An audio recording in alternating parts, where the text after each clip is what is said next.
La entrevista del Telematutino 11, gente importante a tratar temas importados, un invitado que no requiere presentación, el ingeniero Osiris de León, geólogo, ambientalista y comunicador, para más remate.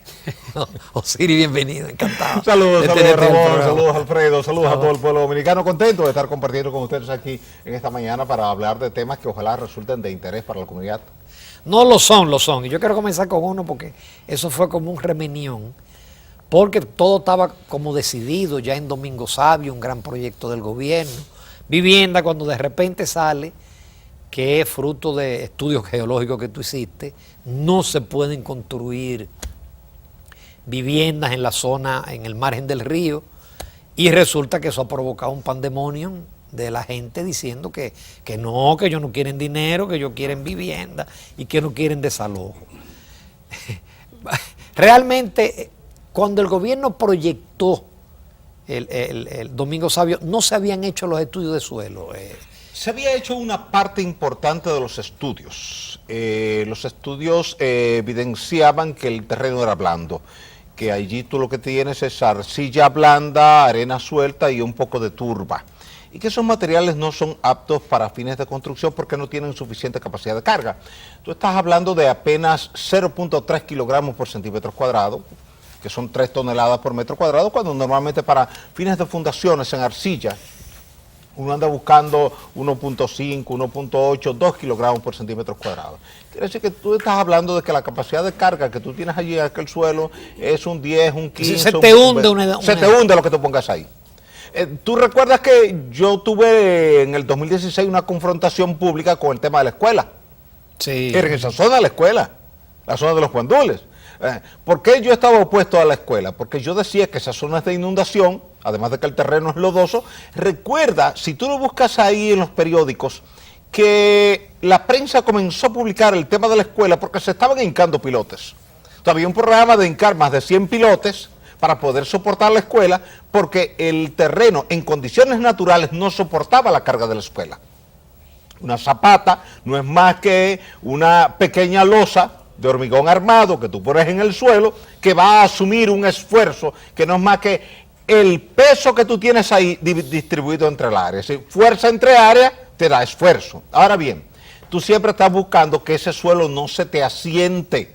Una de las cosas que te permiten a ti determinar si un suelo tiene capacidad de carga o no es, primero, la capacidad de carga que tiene el suelo, y segundo, el asentamiento diferencial y el asentamiento total que tú puedes tener en ese suelo. Es decir, ¿cuánto se te asienta? Si un suelo se te asienta más de 1 pulgada, que son 2.5 centímetros, ya tú descartas ese cimiento o buscas una solución distinta. Que eso es cara. Claro. Porque los pilotes son caros. Súper caros. Pero la escuela se decidió no construirla. No, se suspendió. Porque era una realidad lo que estábamos planteando. No era un simple discurso de oposición a una escuela. Es que, primero, en las márgenes de los ríos, Ramón, cuando tú tratas de poner una casa, una escuela, una iglesia, un hospital, tienes que esperar que tarde o temprano la naturaleza venga y recupere su espacio. Tú lo viste en Jimaní en el año 2004, ¿verdad? Sí. Lo viste en Villa Altagracia en el 2007. Lo viste en Santiago en el 2007. Lo viste en la Mesopotamia de San Juan de la Maguana en el año 1998. Y volvieron a construir. Y la gente volvió. Ahí se está construyendo en la Mesopotamia. Entonces, yo siempre he sido, este discurso no es nuevo. O sea, toda la vida he dicho, como geólogo que he estado haciendo estudios en diferentes partes del país, que las márgenes de los ríos debemos mantenerlas como zona de tránsito de la crecida máxima probable, porque tarde o temprano te va a llegar una lluvia torrencial, lo que la gente le llama un diluvio de Noé, por una vaguada, por una tormenta o por un huracán. Osiris, pero ¿y por qué en otros países, en ciudades desarrolladas, los márgenes de los ríos, al contrario, es una zona de desarrollo urbano caro, de carreteras, sí, qué sé yo? ¿Por qué? Depende mucho de las características. Por ejemplo, yo te diría que si tú en las márgenes del río Sama tuvieras la caliza que tienes arriba en el Farallón, otro fuera el escenario. Porque si tú tuvieras la roca justo abajo, en este borde donde estamos, tú dices, yo puedo poner ahí cualquier estructura y, número uno, el río no me va a erosionar el cimiento porque yo no tengo ni arena, ni arcilla, ni limo, ni turba, yo tengo roca. Por ejemplo, el farallón que tú conoces en la José Contreras. Encima del farallón tú puedes poner cualquier cosa. ¿Por qué? Porque esa roca, primero, tiene una buena respuesta sísmica, no amplifica el espectro sísmico, sino que lo atenúa, lo amortigua, lo achica. Número dos, no importa cuánta lluvia te caiga, no importa cuánta agua entre a los poros de esa roca se te va a mantener intacta aunque te llueva 100 días consecutivos, 24 horas al día, no va a pasar nada. No ocurre así con las arcillas, con las arenas, con los limos, con las gravas, con el caliche, que es un material deleznable.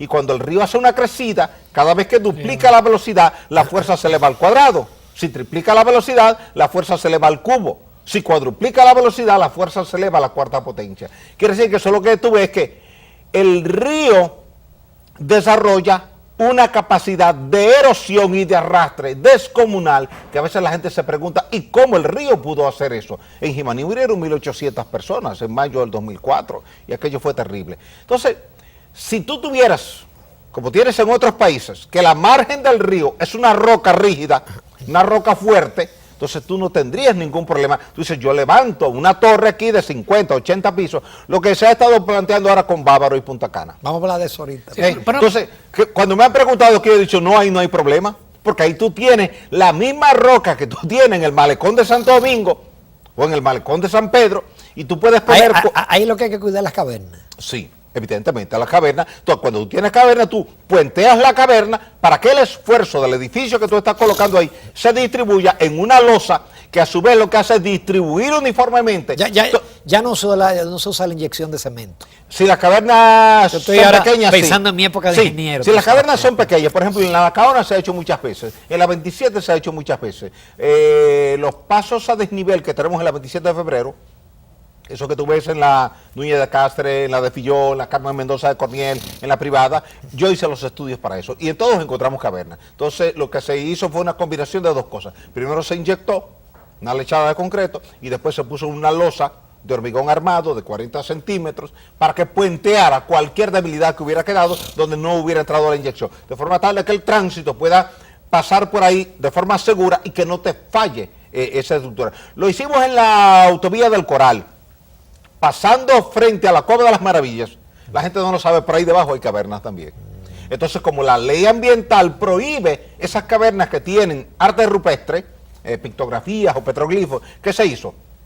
Construir una losa de hormigón armado para puentear la caverna. Entonces tú pasas en un autobús, pasas en una jipeta, pasas en un carro, pasas por encima de la caverna, no te percatas que está ahí, porque la losa se encarga de puentear ese problema que tú tienes ahí y tú no te enteras y siempre hay una correcta solución estructural a ese problema. En este caso de Domingo Sabio no te es posible porque tú lo que tienes arena, arcilla, limo y turba. Entonces son materiales deleznables, son materiales que se van con una manguera. Tú le pones una manguera con agua y tú ves que va fluyendo. Si tú coges, sí, y no estoy exagerando, si tú pones arena acá y tú pones un bloque de roca acá, y tú coges la manguera y tú le echas, tú ves que la arena se va, la arcilla se va, el limo se va, el caliche se va, pero el bloque de roca se te queda intacto. Eso te dice a ti que frente a las fuerzas erosivas de cualquier río, cualquier arroyo, la roca se mantiene intacta, no sufre. El Evangelio de Mateo te lo dice, en el capítulo 7, versículos 24 al 27. El hombre prudente construye su casa sobre la roca y el hombre insensato construye su casa sobre la arena. Y te explica por qué. Y no sabían de mecánica de suelo. No sabían de mecánica de suelo. Por eso yo he dicho muchas veces, y así lo han publicado algunos periódicos cristianos de diferentes partes del mundo, que esa fue la primera cátedra de geotecnia que se dio en el planeta Tierra, que la dio Mateo. Pero parecería que eso es geología 101, digamos. Entonces, Sí. ¿por qué, aún sabiendo eso, se planteó inicialmente construir ahí? Si parece que era algo absurdo del inicio. No, mira, lo que se planteó realmente no fue construir. La gente interpretó, como se trata de que ha sido Urbe que ha estado trabajando, y Urbe fue quien llevó a cabo el proyecto de la barquita, es decir, desmontar la vieja barquita para dejarles área al río y construir en la nueva barquita, y ahí se ubicaron unas 1.600 familias, entonces tú estás hablando de cerca de 1.800 personas que se ubicaron en esa área. La gente pensó que como en esta franja marginal al río Osama, que es una franja que tiene 80 metros de ancho, tiene 3 kilómetros de longitud, va desde el puente de la 17, el puente Francisco del Rosario Sánchez, hasta el puente Juan Bosch, que está al lado de la Duarte, ahí donde están la Ciénaga y los Guandules, la gente entendió que esto era una continuación de la Barquita y que del mismo modo que se construyeron apartamentos y esos apartamentos fueron asignados, en este caso se iba a hacer lo mismo. Si tú chequeas el discurso del 27 de febrero del 2017 del presidente de la República ante la Asamblea Nacional, verás que el presidente habla primero de devolverle esa franja al río por el tema de la inundación, frente a tormentas, huracanes. Habla de conectividad vial de ese entorno con el resto de la ciudad, vías de comunicación adecuadas que te permitan a ti un desahogo rápido en caso de un incendio, de una vaguada, una inundación, una tormenta, un ciclón o un tsunami que pueda entrar por el río Osama. Te habla de construir escuelas, te habla de construir estancias infantiles, te habla de un sistema de alcantarillado sanitario, te habla de un sistema de iluminación eléctrica, te habla de un adecuado sistema para recogida de basura, que hoy día no hay ese servicio, es decir, darle mejores condiciones a ese entorno, pero no te habla de que ese proyecto va a ser equivalente a la nueva Barquita. No te lo dice el presidente en el discurso, no te lo dice cuando visita la zona, Urbe no habló de eso, pero sí la gente asumió, entendió, consideró, estimó que la solución que se iba a aplicar en Domingo Sabio era una extensión de la solución en la nueva Barquita. Y realmente el proyecto no fue concebido así. Y el presupuesto te lo dice. Fíjate que para Domingo Sabio hay un presupuesto de 2.000 millones de pesos. Para la Barquita había un presupuesto de 4.000 millones de pesos. Entonces son dos proyectos distintos, con enfoque arquitectónico distinto, con planeamiento urbano distinto, con una visión social y ambiental distinta, buscando siempre mejorar las condiciones de vida de la gente. Porque Urbe entiende que en el peor de los casos, en función de las conversaciones que tenga con los comunitarios, la gente va a estar donde esté después de esto, mucho mejor que donde está hoy día, porque la gente está encima del agua. Si tú vas en este momento ahora, Domingo Sabio, a esa franja roja, esa franja que la tenemos por ahí, te vas a encontrar que esa gente está viviendo encima del agua, justo encima del agua. Pero además el drenaje cloacal interior del sector viene ahí. Entonces, lo que se está buscando es corregir un problema ambiental, corregir un problema social, reducir la vulnerabilidad que tiene esa franja frente a fenómenos meteorológicos, porque el Cuerpo de Ingenieros de Estados Unidos había hecho una evaluación que está en manos de Urbe, y esa evaluación te dice que esa franja que está entre la cota cero y los 3 metros sobre el nivel medio del mar, que es la que está inmediatamente adherida al río, pegadita ahí al agua, tiene un periodo de recurrencia de inundación de al menos 1 en 10 años. Quiere decir que el periodo de retorno hidrológico para esa franja es de inundación al menos una vez en 10 años. Ahora, ¿qué ocurrió, Ramón? Que después que vimos, y tú y yo hablamos mucho aquí con Jacqueline del tema de Harvey, Irma y María, 3 huracanes devastadores que conforme a la FEMA le han provocado a toda la región daños por 200.000 millones de dólares, la visión de planeamiento urbano, de uso de suelo, de concepción de reasentamiento ha cambiado, porque hasta septiembre del 2017 no habíamos tenido 3 huracanes consecutivos poderosos que en cuestión de horas pasaran de tormentas tropicales a huracanes mayores. Y ahora el Banco Mundial te advierte, la FEMA te advierte, todos los organismos internacionales te advierten de que para cualquier proyecto que tenga que ver con una corriente fluvial, tú tienes que considerar necesariamente fenómenos consecutivos tipo Harvey, Irma y María, porque los 3 vinieron uno detrás de otro, seguidos, y los 3 provocaron estragos por donde quiera que cruzaron. Si Irma o María, que fueron los que pasaron más cerca de aquí, del país, hubieran entrado al territorio dominicano, esas viviendas no estarían ahí. El río se las hubiese llevado todo. Y lo que el gobierno está buscando a través de Urbe es que antes de la próxima temporada ciclónica, pues esa gente puedan estar reubicadas en lugares seguros. Es decir, lo que se está buscando es proteger la vida de la gente, ayudar a la gente.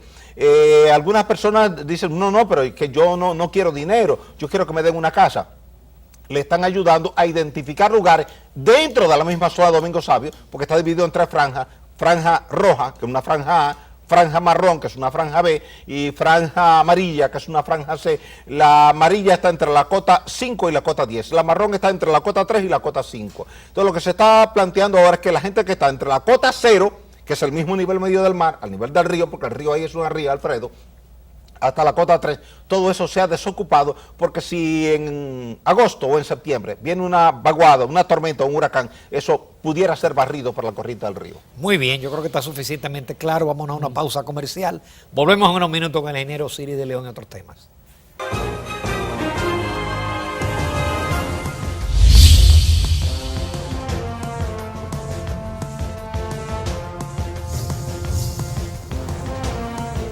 Seguimos esta conversación con el ingeniero Osiris de León.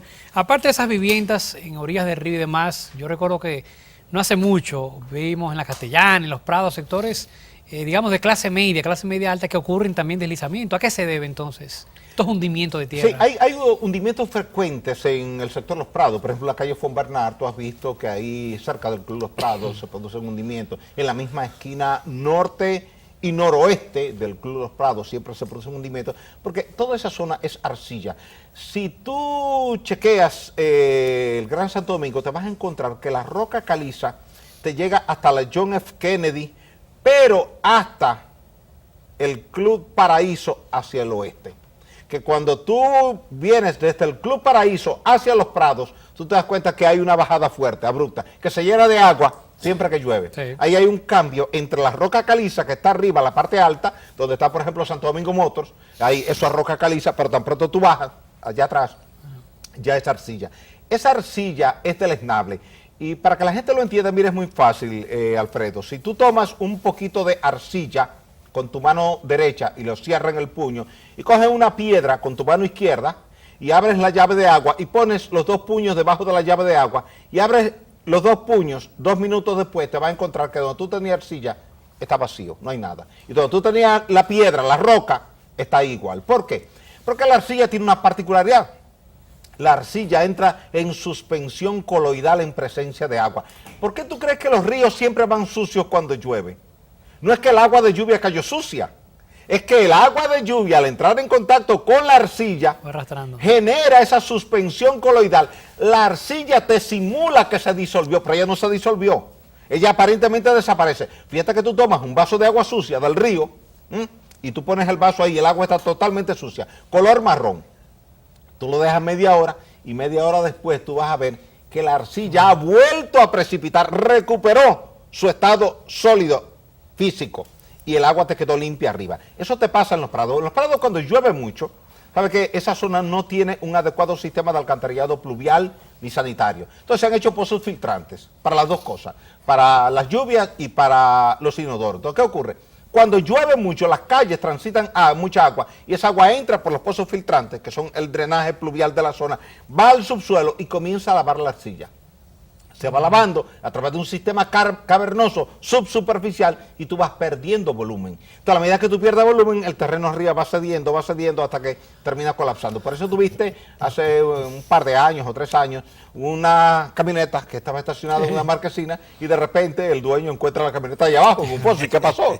Bueno, simplemente se había lavado la arcilla de abajo por las lluvias que habías tenido en los días anteriores y entonces el techo colapsó. Eso pasa con frecuencia. La zona de Los Prados debe haber sido siempre un área verde.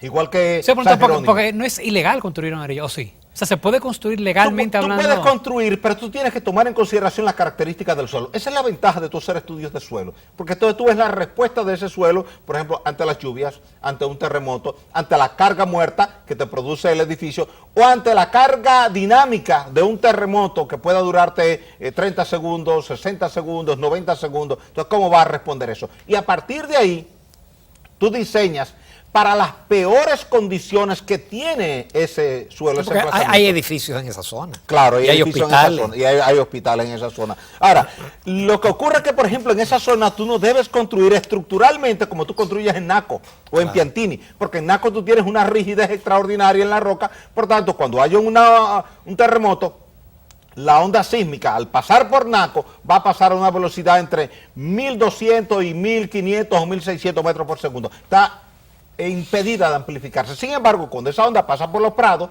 va a pasar a velocidades de 70, 80, 90, 100 metros por segundo. Y entonces, para mantener el balance de energía, se ve obligada a amplificarse. Al amplificarse, te genera una fuerza excesiva que te somete al edificio a un desplazamiento lateral extraordinario.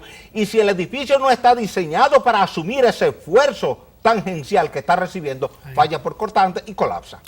Hablábamos en el otro segmento de las torres tan debatidas en Punta Cana. Tú señalas que desde un punto de vista estructural no hay problema. Ahora, No. desde el punto de vista de la densidad. Ese es un tema importante, el tema de la densidad. ¿Por qué? Porque nosotros hemos ido densificando núcleos urbanos y núcleos turísticos, pero sin tomar en cuenta los servicios complementarios que llevan. Lo que ha pasado en Lo Naco. que ha pasado en Naco. Naco creció verticalmente, pero el sistema de alcantarillado sanitario no creció. Las vías de comunicación no crecieron. Entonces, de repente, Naco se te vuelve un tapón, 11 de la mañana, 12 del mediodía, 1 de la tarde, o 8 de la mañana, 9 de la mañana, un tapón, porque no creció la vía de desahogo. Eso es lo primero. Segundo, Naco no tiene un sistema de alcantarillado sanitario. La gente tiene pozos filtrantes para descargar el agua del inodoro, del fregadero, del baño, de todo, al subsuelo. Entonces, te aumenta la carga de contaminantes. Si tú tuvieras un sistema de alcantarillado sanitario abierto, libre, en tubería, que colecta todo eso y lo manda directo a una planta de tratamiento, entonces tú no tendrías mayores dificultades. Ahí se necesita que, además de la capacidad de carga que tiene la roca, que es extraordinaria, la roca que tú tienes ahí en Bávaro y Punta Cana es exactamente la misma que tú tienes en Santo Domingo. Es una plataforma que se formó emergió del fondo marino hace unos 300.000 años. Y esos 300.000 años le han permitido estar en superficie. Tú tienes una gran capacidad de carga. Si tú tomas testigos de esa roca, yo lo hago con frecuencia, la mandas al laboratorio, la resistencia máxima promedio a la compresión es 60 kilogramos por centímetro cuadrado. Eso son 600 toneladas por metro cuadrado. Eso es toda la resistencia del mundo. Por tanto, no tienes que preocuparte con la altura del edificio. Tú puedes hacer un edificio de 10 pisos, de 20 pisos, de 50 pisos, de 80 pisos, de 100 pisos y no hay problema en términos de capacidad de carga. Pero sí hay que tomar en cuenta lo que plantea Ramón, es decir, el servicio que tú necesitas para eso. ¿Por qué? Porque ahora tú vas a tener decenas y decenas y decenas de habitaciones ahí o de apartamentos ahí, como sea, y entonces tú vas a tener una carga de residuos orgánicos que tú tienes que darle un adecuado tratamiento. Tú no puedes mandarlo por un pozo filtrante a la playa. Exactamente. No puedes mandarlo a la playa. Entonces, un edificio de ese tipo necesita su propia planta de tratamiento de sus aguas residuales y demostrarle al Ministerio de Medio Ambiente, al Ministerio de Turismo y al Ministerio de Obras Públicas y Comunicaciones que toda esa información está disponible y que eso va a funcionar bien. Es decir, la preocupación, más que en términos de capacidad de carga, es en términos de los servicios que necesita la zona, que es a lo que tú te refieres. ¿Sí? El servicio sanitario. Qué pena no tener más tiempo, pero ¿cuánto aprende uno con Osiris de León? Yo lo deleito, porque yo era ingeniero en alguna época de mi vida. Todavía. Me recuerdo, eso no se pierde. me recuerdo de algunas cosas y lo disfruto muchísimo, así que al igual que los jóvenes televidentes. Osiris, muchísimas gracias. Gracias, Ramón. Osiris siempre gracias además al está pueblo dispuesto dominicano. a participar en el programa. Nos vamos a la rectica final del Telematutino 11.